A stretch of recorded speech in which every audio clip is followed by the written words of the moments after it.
Tonight we continue our series of interviews with candidates in the Democratic primary on Thursday, September 8th. Our guest is the incumbent state representative in the 11th Suffolk District. The district includes most of Jamaica Plain east of Center Street, along with adjacent parts of Roxbury and Grove Hall. We'd like to welcome Liz Malia. Thank you very much for being with us. Thank you. I want to start with some of the things that are really current that you seem to be very much in the thick of in the past couple of years, especially, and starting with the list on substance abuse. You've been very concerned about that issue, even about access to beds in the district. What can you say that you've been doing about that? I think the majority of things we're looking at that we need to do are around trying to improve services and really encompass an understanding of how deep and how widespread the problem with substance abuse, especially since the opiate crisis has really hit us badly. I've been chairing the Mental Health and Substance Abuse Committee for a number of years, and that has given me an opportunity to really hear and see, not just what's happening in Boston, but to see and hear what's happening across the state, and it's pretty frightening.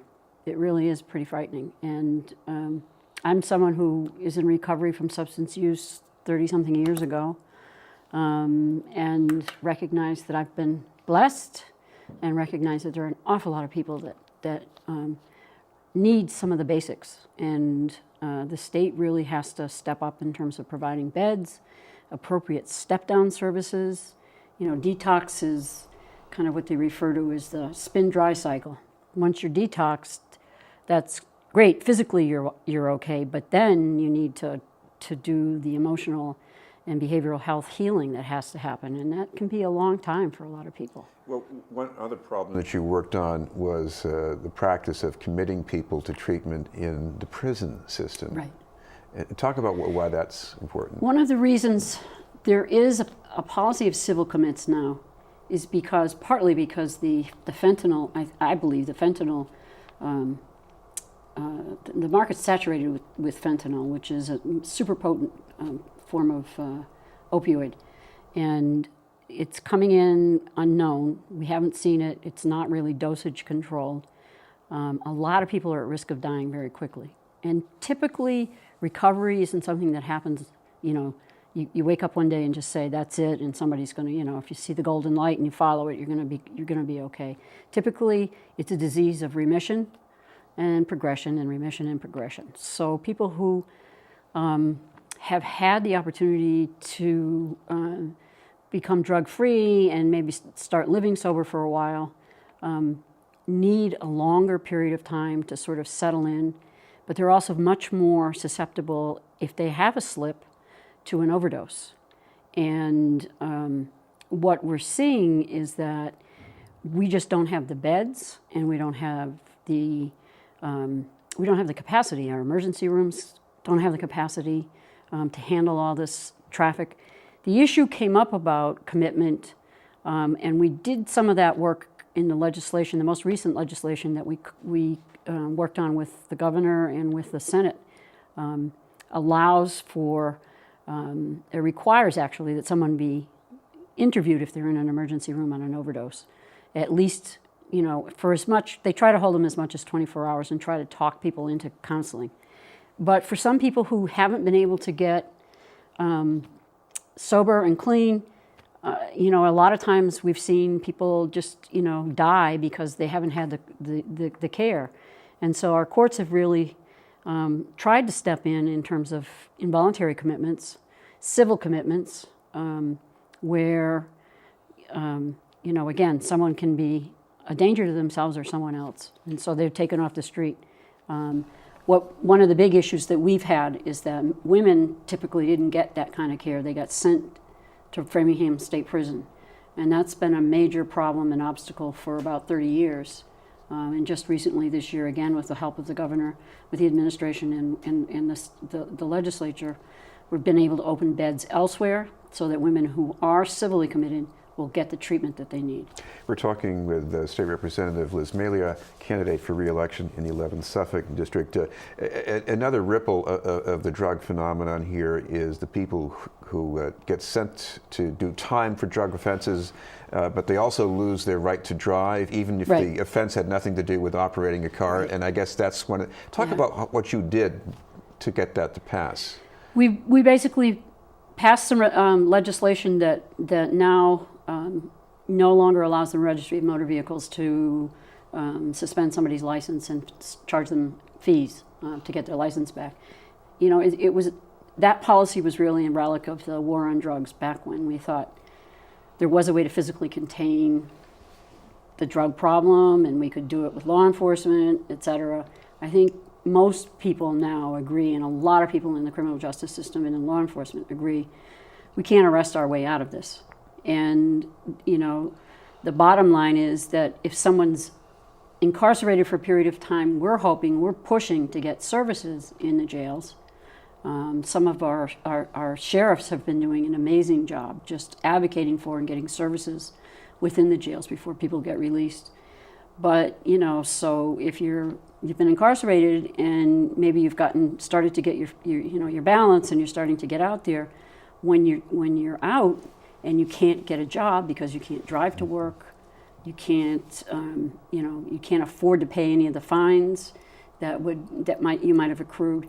You know, we've basically put another barrier in front of somebody that we've just said, here, step out the door, it's fresh air, and then we slam the door on them again. So this will hopefully help down the road. It'll help a lot of people. Practically the whole district is now feeling the pressure of a tight housing market. You've been doing some things about that. What would you cite?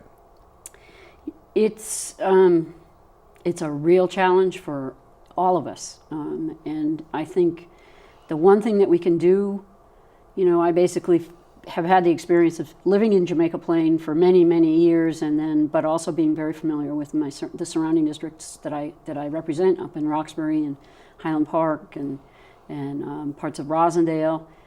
This is like the Wild West. It's kind of, you know, the gold rush. Somebody sees a piece of property and they're nailing it down.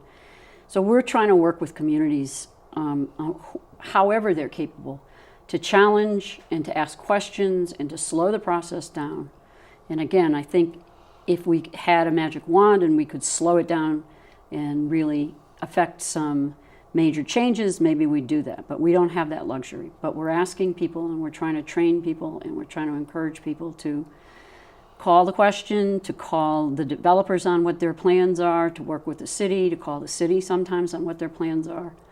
So we're finding that very slowly there's a turnaround and that there's an opportunity to do more planning now.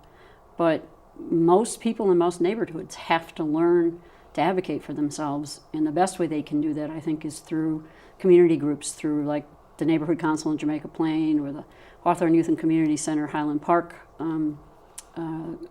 community review groups, work together and call people to the table and really try to, you know, balance and it's an attempt to try to balance how quickly this is moving. I know some of those new developments on Washington Street between Green and Eggleston, and there were still some people who felt there should have been more affordability built into those projects. How do you feel about that? I try to be a realist, and I've been at this for a long enough period of time so that I can remember back in the day when you know, the federal government used to contribute quite a bit to affordable housing. And I think what's happened to us is that we've lost that buy-in from the federal government. And the unfortunate reality is there's no money right now to build the volume of affordable housing we need. So we're down to very limited amounts. We try working with the community development corporations. We try working with municipalities, local municipalities, as much as possible. We work with the state as much as possible to find ways to encourage what development is happening to set aside some affordable units. But it's nowhere near enough. One of the new laws you also worked on was the one that creates a new area for access to public accommodations, especially important for transgender people. Right. For those of us who don't live too close to that, why is this important? You know, the human angle of that to me is that someone can work in a restaurant and wait on tables, do all the work, be a wonderful employee, etc. But until we had public accommodations coverage, theoretically, in some places, and this is what was happening, people couldn't eat there. I don't like the way you look. You can't stay here.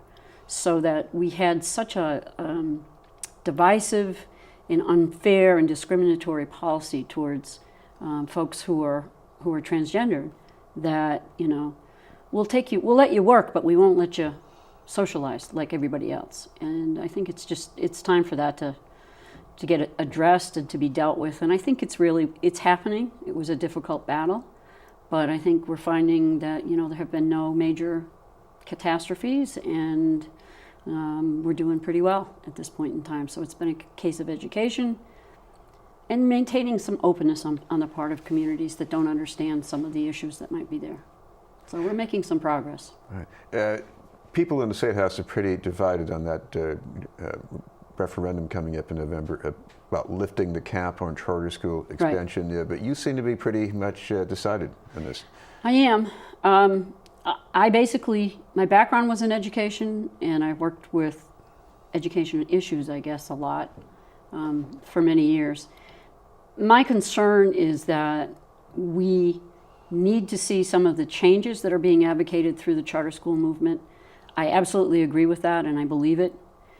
But by the same token, again, it's a question of balance. We can't drain the resources out of the public school systems at the rate they would be drained if we were to increase. We're having a very difficult time now. Boston's having a difficult time. Other cities, gateway cities, are having a really difficult time.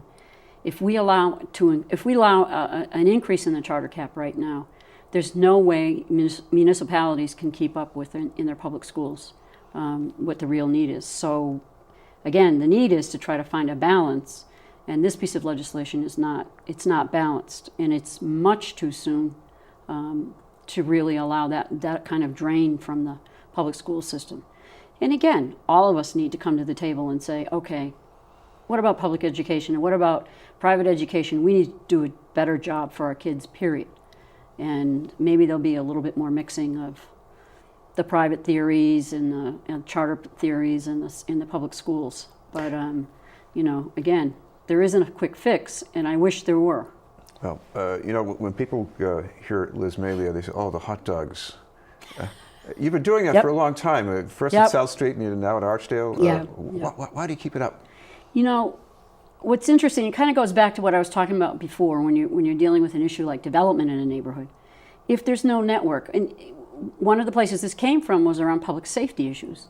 If there's no network and no opportunity for people to connect with each other and to connect with their public officials in a non, heightened level of anxiety, people don't communicate. They don't connect. And again, it's not a fix. It's not rocket science. But for 21 years at South Street, the neighbors, particularly the residents who live in the development, and the public officials, the elected officials, and the police, etc., have gotten used to this. Every Tuesday, all summer long, there's a place that you go and you can hang out and you get something to eat. There's nothing like watching our two community service officers, and I hope I don't get them in trouble, but Billy and George, who come out pretty religiously. They're out there. They're there for the period of time we're out, and they're accessible to the kids and their families and the parents, and they're just, they're talking to them. So when last week I saw this, when the cruiser pulls up from E13, the kids are all screaming, "Billy, Billy, Billy, Billy," and sorry, Billy. And that the cruiser, the doors are open in the cruiser, the kids are climbing in and out of the police vehicle, and there's a relationship there. It's not one that's fear and confrontation, et cetera, et cetera. It's human beings connecting with each other. And it just gives you an opportunity to spend a little downtime with people that you can chill out and get to know each other. Well, thank you very much for being with us. Okay, thank you very much. State Representative Liz Malia, a candidate for re-election in the 11th Suffolk District. That's in Jamaica Plain and parts of Roxbury. And the primary will be Thursday, September 8th. We'll have more news in just a moment.